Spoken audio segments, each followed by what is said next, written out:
கடவுளுடன் காலை வணக்கம். புனித மத்தேயு எழுதிய நற்செய்தி 25 அதிகாரம் 31 முதல் 46 வரை உள்ள இறைவார்த்தைகள். அக்காலத்தில் இயேசு தம் சீடர்களை நோக்கி கூறியது: வானதூதர் அனைவரும் புடைசூழ மானிட மகன் மாட்சியுடன் வரும்போது தம் மாட்சிமிகு அரியணையில் வீற்றிருப்பார். எல்லா மக்கள் இனத்தாரும் அவர் முன்னிலையில் ஒன்று கூட்டப்படுவர்.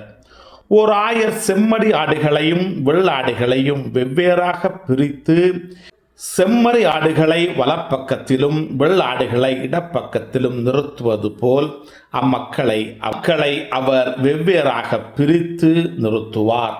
பின்பு அரியணையில் வீற்றிருக்கும் அரசர் தம் வலப்பக்கத்தில் உள்ளோரை பார்த்து, என் தந்தையிடமிருந்து ஆசி பெற்றவர்களே, வாருங்கள்.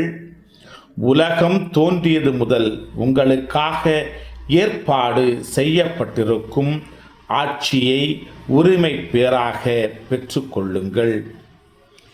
ஏனெனில் நான் பசியாயிருந்தேன், நீங்கள் உணவு கொடுத்தீர்கள். தாகமாயிருந்தேன், என் தாகத்தை தணித்தீர்கள். அந்நியனாக இருந்தேன், என்னை ஏற்றுக்கொண்டீர்கள். நான் ஆடையின்றி இருந்தேன், நீங்கள் எனக்கு ஆடை அணிவித்தீர்கள். நோயிற்றிருந்தேன், என்னை கவனித்துக் கொண்டீர்கள். சிறையிலிருந்தேன், என்னை தேடி வந்தீர்கள் என்பார். அதற்கு நேர்மையாளர்கள், ஆண்டவரே, எப்பொழுது உம்மை பசி உள்ளவராக கண்டு உணவளித்தோம், அல்லது தாகமுள்ளவராக கண்டு உமது தாகத்தை தணித்தோம்?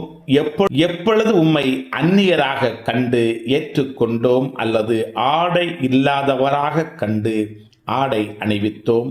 எப்பொழுது நோயிற்றவராக அல்லது சிறையில் இருக்க கண்டு உம்மை தேடி வந்தோம் என்று கேட்பார்கள்.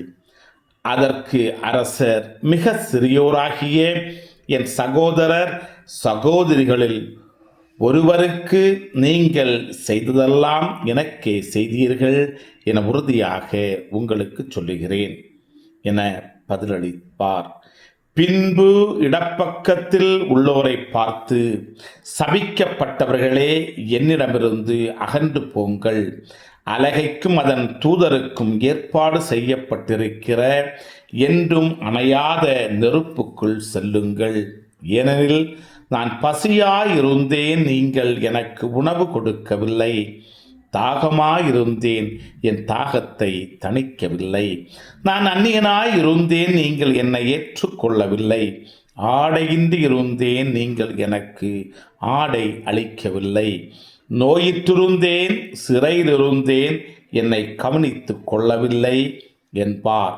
அதற்கு அவர்கள், ஆண்டவரே, எப்பொழுது நீர் பசியாகவோ தாகமாகவோ அந்நியராகவோ ஆடையின்றியோ நோயிற்றோ சிறையிலோ இருக்க கண்டு உமக்கு தொண்டு செய்யாதிருந்தோம் என கேட்பார்கள். அப்பொழுது அவர், மிக சிறியோராகிய இவர்களுள் ஒருவருக்கு நீங்கள் எதையெல்லாம் செய்யவில்லையோ அதை எனக்கும் செய்யவில்லை என உறுதியாக உங்களுக்கு சொல்கிறேன் என பதிலளிப்பார். இவர்கள் முடிவில்லா தண்டனை அடையவும் நேர்மையாளர்கள் நிலை வாழ்வு பெறவும் செல்வார்கள். கிறிஸ்துவின் நற்செய்தி. இந்த நாள் இனிய நாளாக அமைய வாழ்த்துக்கள்.